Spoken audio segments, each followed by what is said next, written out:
Have only around 46 tomorrow afternoon. The good news is this is a one-day deal and we're back to warmer weather by Saturday, but we've got to freeze that morning to get through. I'll have more on that coming up. All right, Jamie, thank you. Let's get right to your top headlines to start your evening. These stories are real new now. The governor of Missouri has extended the stay-at-home order past the current deadline. We'll tell you how far that extension goes. The Show Me State is also attempting to help the restaurant industry during the pandemic by allowing curbside mixed drink alcohol pickup. The Highway Patrol weighs in on how the alcohol then must be transported home. And the city of Springfield and local faith leaders are coming together in these trying times, how they are channeling resources to individuals in need. Ozarks Fox News at 9 starts right now. Real, new, now. This is Ozarks Fox News at 9. Thanks for joining us tonight at 9. I'm John Adams. Jennifer has the night off. Missouri Governor Mike Parson made it clear today that the state is cautiously optimistic when it comes to slowing the progress of COVID-19. Tonight, our Jesse Inman is here with more on what the governor had to say during his press conference today, Jesse. Now, he said he wants to extend the order to May 3rd. Now, what was the decision-making process with all of this? Right. Now, the state order was originally supposed to end on April 24th, but the governor feels as if he has seen enough progress to only require a 9-day extension of what we have in place right now. So here is the initial part of the governor's plan. He says it will come in 2 initial phases. The first is to continue to protect healthcare workers, and the second is to strategically reopen businesses, and he'll do that by using testing data from insight that he gets from employers and employees. Now, they're calling this the Show Me Strong Recovery Plan, and Parsons says it rests on 4 essential pillars. Those are rapidly expanding testing capacity, testing for those who are contagious and who may have developed immunity, expanding reserves of PPE. He'll continue to monitor and potentially expand hospital capacity, as well as improving ability to predict potential outbreaks using public health data that's specific to Missouri. Now, that data will include a number of COVID-related hospitalizations, or how many of those there are.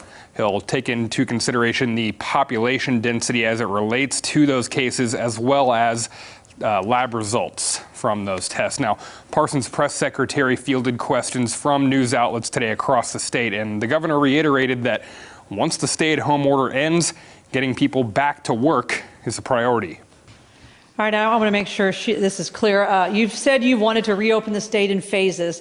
Jacqueline asked, where and when does phase 1 begin? May the 4th. May the 4th is when we're going to see the first phase, and people are going to go back to work on May the 4th. Now, back here in Springfield, Mayor Ken McClure and Greene County Commissioner Bob Dixon both expressed gratitude to Governor Parson for extending the statewide stay-at-home order. Jesse, thank you. We're keeping you updated on coronavirus case numbers tonight. Health Director Clay Goddard announced 6 new cases in Greene County today, bringing the total number of confirmed cases to 87. But 34 of those cases are considered active right now, while 45 patients have recovered, according to the health department. So far, 21 cases out of those 87 have required hospitalizations, while 8 patients have died from the virus. Well, the health department also announced 2 more potential exposures from COVID-19 positive patients. The individual visited the Walmart on South Campbell Avenue back on April the 6th around 8:30 in the evening. Another confirmed case stopped at the Come and Go at 777 East Battlefield on April the 7th around 3:30. The health department says anyone at those locations is at low risk but should continue to monitor for symptoms. Well, Governor Mike Parson says COVID-19 testing will play a role in helping to reopen our state, as Jesse just said. Parson also shared his concerns that we need more test kits with Missouri's federal congressional delegation this week. Today, Senator Roy Blunt spoke with us about efforts to move beyond only using diagnostic testing. The other test we want to work on is the test that lets people know that they've had it, and hopefully with some assurance that if you've had it, you can't get it again. We're working to get those available in the tens of millions over the next few months, to as many as maybe 200 million of those tests available by Labor Day.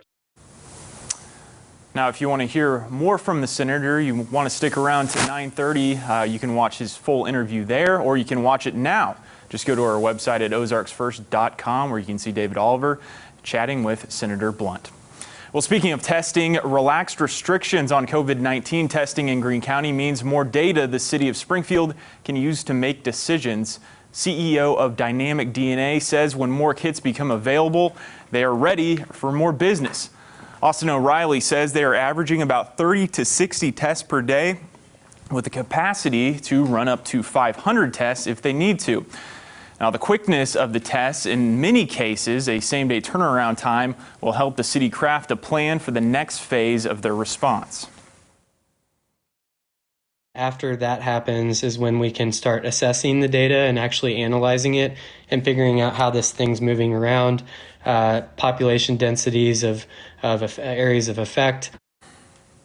Well, new at 9 tonight, in an effort to help the restaurant industry, Missouri is loosening restrictions on curbside mixed drink alcohol sales. Our Madison Heaver has been looking into this all day and is here to break down the details for us. Madison, and what did you find out today? Yeah, John, this is really to help out those bars and restaurants that might have been struggling since dine-in restrictions and the stay-at-home order were put in place. To purchase a drink, you have to buy a meal to go with it, and of course, be over the age of 21. According to the Division of Alcohol and Tobacco Control, the drinks must also be in a sealable container without straws or loose covers. The container must be then put in a transparent bag or sealed with tamper-proof tape. I talked with Missouri Highway Patrol Trooper Sam Carpenter. He says the main concern for the patrol regarding these looser restrictions is drinking and driving. If there were only 2 cars on the road, we still wouldn't want one of them to drive intoxicated. You know, there's always a chance, and usually it's very common for something to go wrong when we have somebody driving intoxicated or in impaired condition.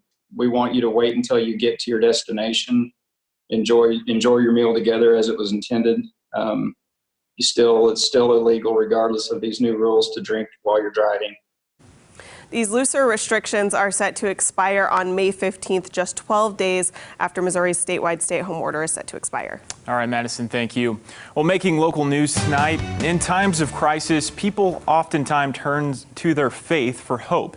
And a new initiative in Springfield is now connecting the city with faith organizations around town. Now, our Francis Lynn is here to tell us about the Have Faith initiative. Francis, what did you learn about this? Well, the initiative was put together by the Community Foundation, Community Partnership, and the United Way of the Ozarks, which are the 3 of the largest nonprofit organizations. Every Thursday since 3 weeks ago, congregational leaders around Springfield communicate with the city and each other through a Zoom call. Topics in these meetings include coordinating support for the community's spiritual and mental health, conducting supply drives to service the most vulnerable in our community, and to talk about the best ways to practice faith while also social distancing. I spoke to one of the co-chairs at the Have Faith initiative, who tells me the meetings have been going very well so far. City government and county government have expressed in their own ways the need for staying connected to the faith community as they recognize how interconnected the faith community is, and the energy that exists within the faith community to tackle some pretty heavy lifting.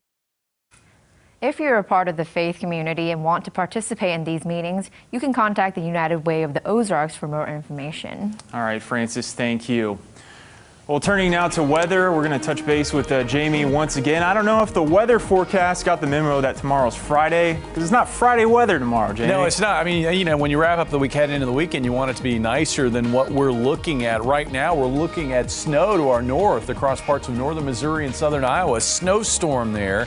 So you know there's some cold lurking nearby, and it looks like that colder weather will find its way into our area as we close out this week, and it'll mean, I think, a light freeze for the area Saturday morning, but a warming trend after that. I'll have more on that coming up.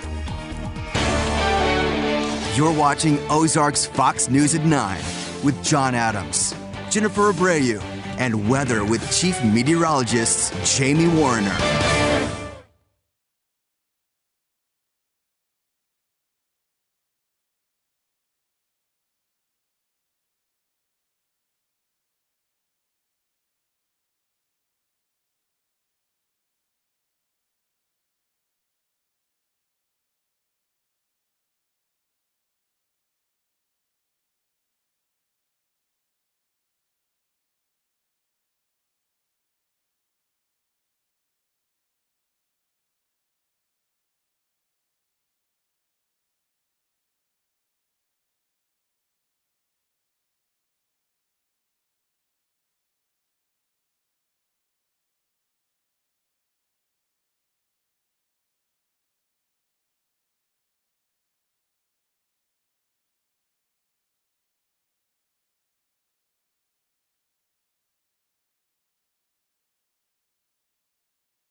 And now, weather. Real new now with Chief Meteorologist Jamie Warner.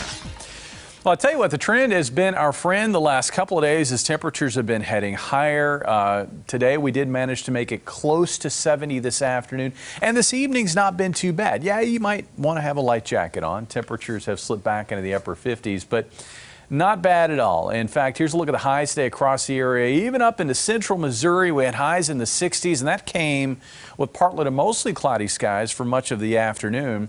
Here in Springfield, again, just shy of 70, and upper 60s common also across areas of northern Arkansas. Since then, temperatures have slipped back into the upper 50s here locally in Springfield, and I want to point out, just to our north, we've got colder air lurking, and that colder air, all it's doing is waiting for the door to be opened up, and that will happen, looks like late tonight into tomorrow morning as a cold front slides southeast across the area. And ahead of that front, we've had some showers and thunderstorms along I-35. Looks like that will graze the area later tonight after midnight. So we've still got some dry weather for the next few hours. Take a look at this. Not too far away, we've got a snowstorm unfolding across northern Missouri and southern Iowa. Winter storm warnings in effect here, expecting 5 to 10 inches of wet snowfall. For us, we're just going to sample some of the cold, but it's going to feel more like wintertime as we close out this work week. Here's the setup right now. We've got a front draped to our north, and then here's our cold front stretching back along I-35 into northwest Oklahoma. That will be marching southeast overnight tonight. So for this forecast, I've got the temperatures and also the precipitation, because the temperatures are going to matter too. It looks like later tonight we'll see that wave of showers. Could come with a rumble or two of thunder, nothing severe. Looks like tomorrow morning at 7 o'clock, the heavier showers have shifted east of most of the area, but there's still going to be a lot of light rain or drizzle in place, especially on the backside of that cold front. And I expect that cold front to be located right about in here at 7 o'clock, and then that will continue to push on off to the southeast during the morning hours. Look at what happens to the temperatures. They tumble. So we start off around 50 here in Springfield, and then we fall back to probably about 39 for a morning low. That'll be late in the morning. And then during the afternoon, we're still going to have mainly cloudy skies. So temperatures aren't going to recover much. And as it stands right now, it looks like we're looking at maybe 46, possibly 47 for an afternoon high. Those skies will clear Friday night too. So we're looking at a light freeze Saturday morning. Now, we've had a series of these over the last week, so you probably haven't changed too much in terms of prep for colder weather. Just keep those precautions in place through Saturday morning. I think this will probably be our last freeze of this cold season, as temperatures Saturday morning dip to probably around 30 here in Springfield. This will generally be a light freeze. That's the good news. But again, one more freeze. This has been a cold batch of weather here over the last week. Looking at our next storm right now, swirling away off the coast of California. That one's going to make for some wet weather later in the weekend. Now, I think for Saturday, we're actually looking at a lot of sunshine, especially to start off the day. High cloudiness will be on the increase during the afternoon. Late Saturday night, showers move into the area, and it looks like for Sunday, we're likely going to have showers, possibly some thunder, especially during the morning hours. It looks like some of the shower activity may shift southeast out of the area as we work through the afternoon, but just count on it being wet at least part of the day, especially during the morning.